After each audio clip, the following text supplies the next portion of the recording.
Hey everybody, welcome to the SkyLounge here to discuss some Lakers action. As we lose 143 to 142 in overtime.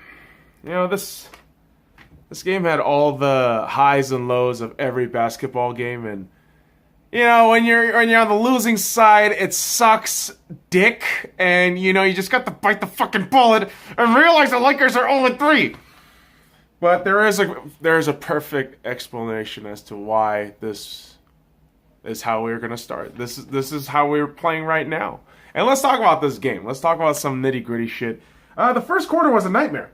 Okay? There's really no other way to say it. Rebounding was piss poor. There was no fucking defense. You let in almost more than 40 points from the San Antonio Spurs. The field goal percentage for the Spurs was about above 70%, and the Lakers were at about 40%. So it was kind of concerning. And then you walk into the second quarter, Kyle Kuzma's going off. Lonzo's just doing his thing. LeBron, surprisingly, wasn't really a factor much early on in the first half. It was really the Josh Hart and Kuzma show today. It was unbelievable, those two guys. Those two guys were lights out today. Especially Kyle Kuzma, who scored a fucking 37 points today. It was unbelievable. And to top it off, Steve Mikhailo debuted, but really didn't get too many of his, key three-point shooting done. It was more of the assists to Jonathan Williams, which we will talk about later in overtime. This guy was huge. But, LeBron's first basket came in the second quarter. Yeah, that's how kind of bad his shooting was, and how good the San Antonio Spurs defense was. Okay, let's not forget about that. LaMarcus Aldridge was causing problems all fucking night. Between him and DeMar DeRozan, who I still think is probably the bigger beneficiary of move from that trade than Kawhi Leonard. I would definitely say that. And DeMar DeRozan, anytime he was, a centimeter open, maybe less than an inch opened, inside the paint, he just shoot it. He just make it no problem. His field goal percentage was kind of ridiculous in that first half. And LaMarcus Aldridge was causing problem for all the big men in our squad. JaVale McGee. And, in the second half, Ivica Zubac had 5 fouls in 5 minutes. Okay? That's not to say that, he didn't play that well, but LaMarcus Aldridge was causing all sorts of fucking problems. And the thing is, you walk out of this first half 65-60. So you limited the damage. You limited whatever damage there was. We were behind 18 points. All right. Initially, they were behind 18 points. It was kind of freakish. And then they came back to a 1-point deficit and then to an 11-point deficit. It was a weird first half. All right. And then you move on to the second half. Again, Kyle Kuzma and Josh Hart came huge in this game. These guys came fucking huge in this game. If we want to take a look here, let's look at the sports stats here. Kyle Kuzma had 37 points, 8 rebounds, 3 assists, 1 block, no steals. But talk about Josh Hart: 20 points, 10 rebounds, 1 assist, 2 steals, and let's talk about his 3%. Three fucking. Oh god, I can't even think straight. 4 out of 6 on 3%. Three pointers made. And that's about a 66.7%. That is ridiculous. Josh Hart was having a fucking night, beyond the arc. And he, the thing is, watching that guy, all through the Summer League last season and then this season Summer League, I've seen that dude develop. I've seen him play live, in New Orleans, in LA, all that shit. But this cat's developing into a monster, and I love it. And the fact that KCP didn't really play the rest of the second half really says a lot. Really says a lot about KCP right now. Right? KCP, he's our starting 2 guard. Okay. Great idea, guys. But the thing is, despite how many great, great shots we were making, how many points we were scoring, there's no rebounding. If you don't have any rebounding on the offensive or defensive side, you're not going to get opportunities. I thought our defensive rebounding was absolutely poor. San Antonio was getting offensive rebounds left and right, getting second opportunities left and right. And that really was the story of how that deficit was created and how it kept going. Even in the fourth quarter, we were down by 8 points, almost 8 or 7 points with a minute and 45 seconds to go. It was kind of atrocious, our defense. But what ends up happening? Kyle Kuzma comes up huge. He comes up huge. Everyone's going to talk about the LeBron James, three-pointer that, tied the game, sent the game into overtime. However, if it wasn't for Kyle Kuzma making the 3-point before that to make it a 3-point deficit instead, we would never have the story about overtime and the overinflated emotion that is overtime games. And so you go into overtime, and then, in the second half, LeBron James was lights out. He was doing fantastic work. Although overall, his percentage wasn't that great. I mean, he was shooting under 50%. He was missing left fucking center and right. And we walk into overtime.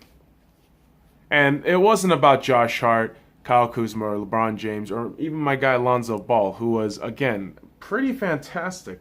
Let's just talk about Lonzo Ball real quick before I talk about Jonathan Williams here. 14.6 rebounds, 7 assists, 1 steal, and the three-pointers. Yeah, we say he can't shoot threes. 3 out of 7 three-pointers made, 42.9%, and those were some really nice-looking threes. And you notice that Lonzo doesn't really take shots because he's dictating the pace.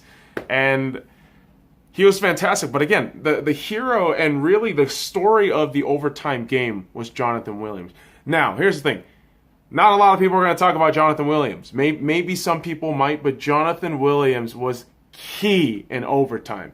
And how close and how much we edged San Antonio Spurs for a period of time in overtime. It really was thanks to Jonathan Williams. He had 3 major blocks on DeMar DeRozan.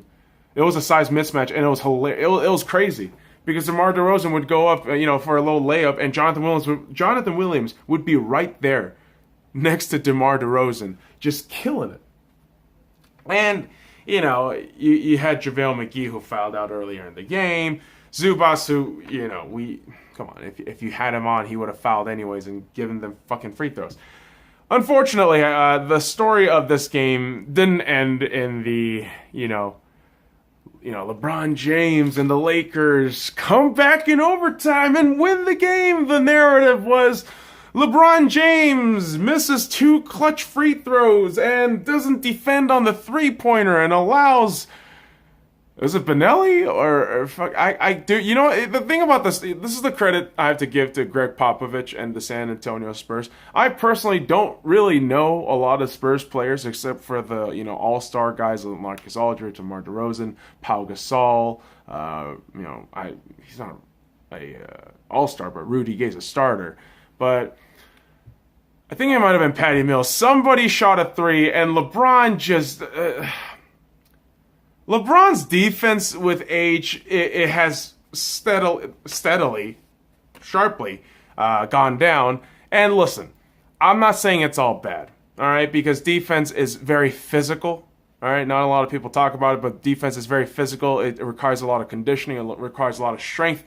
And obviously with the age thing, it does happen that, you don't want to play physical defense, especially this early on in the season. I get it. It's a very macro picture thing with LeBron. I get that shit. But LeBron, it just hands out? Huh? Just hands out? I don't know. Listen, hold on. Listen. I got a fucking basketball right here, right? And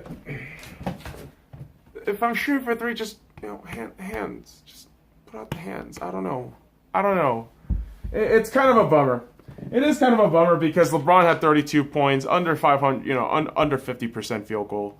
And the positive things we could say about this offensively, we looked pretty damn stellar when we dictated pace when we played our game.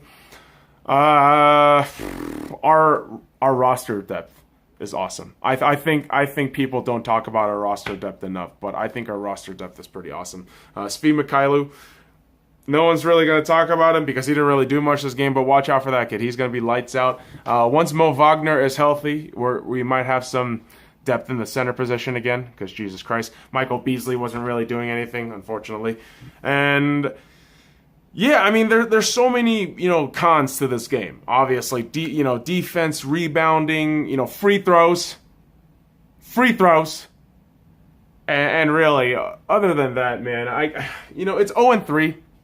I can bitch and moan all day, but right now, I'm gonna get the positive with I'm looking at the positives with the Lakers, and I said this, about a month ago. I said, listen, if in the first 2 months, if the Lakers are 500, I'm pretty happy.